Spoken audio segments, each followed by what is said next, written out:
I got into medicine for that classic, I want to help people, and that's why I chose family medicine. I can take care of kids and adults and older people and hospital and clinic. I've known Tim and Janice McCall for a long time and know when they were first called here, and ever since that time there was a stirring in my heart to be part of this. We're kind of on the gateway to northern Uganda. The north was affected by Joseph Kony and the LRA for many years.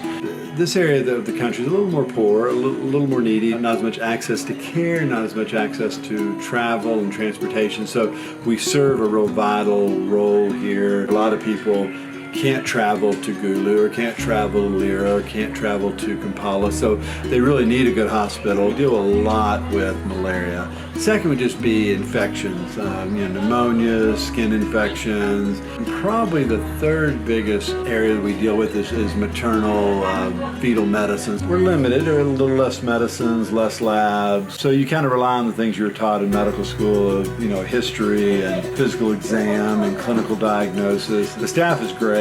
What I've seen of the Ugandan providers now, but they are smart, they learn quickly, they can take the new things that I'm teaching them and run with it and apply it to their system. They've taught me a lot. I came here to be assistant medical director and teach, but heck, I've probably received as much teaching as I've given out. But the doctor's thinking about coming and he's worried about, what can I teach? There's always something you can leave behind and there's something you can get in return.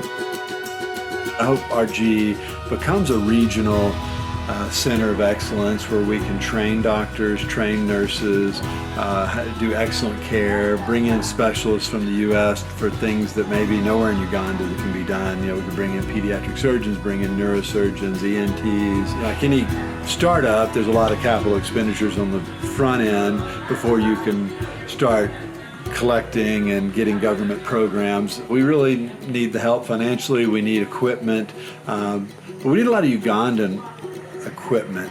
It is nice to be able to buy things in Uganda for Uganda, and those things are going to be able to be maintained. The hope for RG is to flourish and be able to take care of the whole person.